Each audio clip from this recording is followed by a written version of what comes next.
Today's video is about a tire monitoring system for the air pressure that I went ahead and got off of Amazon. This is the system.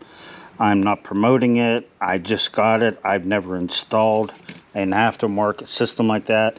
It came with this display unit, and I've already got 4 of the 6 sensors already on the vehicle. I'll show you the vehicle here in a minute. But it came with this display. It came with this wrench here. Came with 6 of these sensors and 6 of these nuts. These nuts are for locking the sensors to the valve stem, and it just basically to help to lock them in. Now the vehicle I'm putting these on has 19.5 dual tires. And here it is. This is our newly acquired vehicle. But unfortunately, as you're seeing as I walk up here, I had to take the outside tire off, and I'm going to have to do the same thing on the other side to be able to get to the inside to tighten up the jam nut that's back behind the sensor. I tried doing it without taking the tire off, but you just couldn't get the wrench in there to tighten up the jam nut.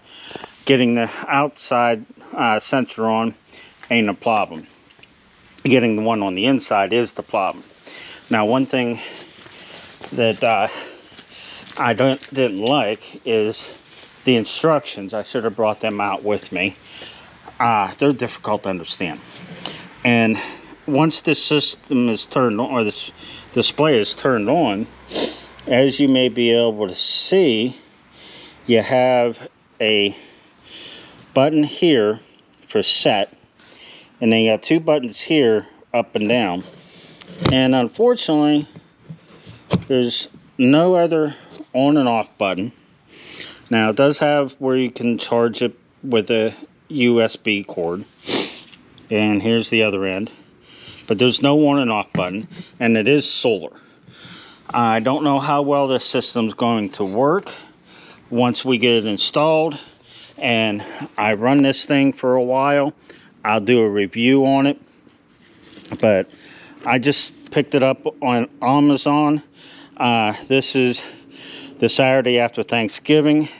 I'm going to go ahead and put the wheel back on the driver's side, and then I'm going to take the outside wheel off the passenger side, put that other one on. But this is it for this video. I'll get back with you further on this project here. But go ahead and subscribe and hit that button and let everybody know that we're out here. We're doing things to try and help everybody, including truck drivers and non-truck drivers, anybody that needs to do anything. So have a better day and be careful.